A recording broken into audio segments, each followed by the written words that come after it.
Let me get your guys' take on one actually specific stock that Santi and I talk about a lot, which is Coinbase.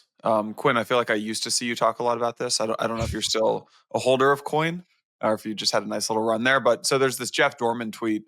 He said, I honestly don't know how Coin survives. Robinhood and bulge brackets are going to win the trading biz. Custody has no moat. Stablecoin interest income going to zero. Their customers hate them.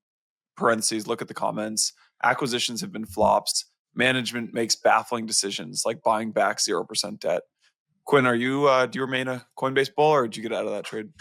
Yeah, I haven't. I've been on the other side of that trade more in the last 3 months than I have long it.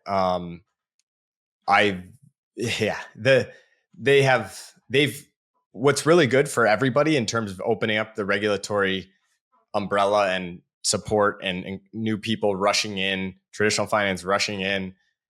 That's a negative for the people who benefited from regulatory capture and being able to charge rip your face off level of fees for years on end without any competition. So you're already seeing it with Robinhood on the retail side.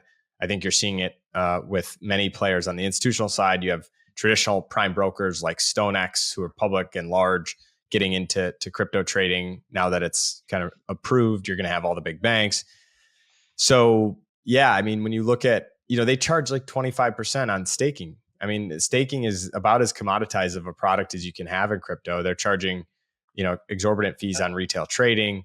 I will It's push tough. back on that because the stickiness of the staking deposits is something that in finance in general, the stickiness of the depositor base is high. And so I would just, that's the only, when I hear you say that, I want to run this validator business way back, but I think the thesis there, if I take the alternative, is these can persist higher, unlike like your like your grayscale products, because the stickiness of this base is probably higher. But yeah, I mean they're getting hit hard on a number of And fronts. it also just goes to what is being priced in. And I mean, the multiples come down, obviously a ton with prices, but and then also a view, I'm not sure I want to be like super long crypto trading volumes right now either. So there's a number of other market.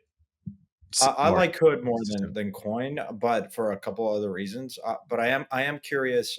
It's just a more diversified business, but also just I guess how much of Coin and the trading and the expectation there's been like the MicroStrategy premium, which is there's a scarcity value attached to some of these assets where historically it's been hard to express a view in a more traditional construct, which is, and that was like Coinbase, MicroStrategy, now maybe Hood, maybe Nubank to some capacity. Like public companies have started getting more into crypto, but Coinbase has been like that premier kind of blue chip, call it, of let's go long crypto in a very pure vanilla career risk low way. But as we have more, as we have more options available, the ETF mainly is what I think about. The premium just goes down. The like that demand goes down, so the multiple comes down. Just don't recover. This is going to end up being a bit of an echo chamber because like one of the biggest things I bought at the lows here in this recent crash was Robinhood, and I finally felt like I got my entry into it, and so I'm definitely on that side of things as well. But yeah, I will say that I'm pretty bearish on just this idea of branding of exchanges. Like you compare it to TradFi, where it's just like you just have your brokerage, and you don't really care about the routing that it goes through. You just care that it gets settled and it's in your brokerage. Obviously, but you care. No, but you care which brokerage it is. Like you're either a TD Ameritrade user or a Charles Schwab user. Isn't that branding? On the retail side, on the institutional, you're saying you don't care, and then the fee compression goes down because they can't. Oh, on the institutional side, I see. Yeah, exactly. So, yeah, basically, you're fighting that battle on one side, which is that if you have this branding premium of the likes of Coinbase, etc., that's pretty bearish.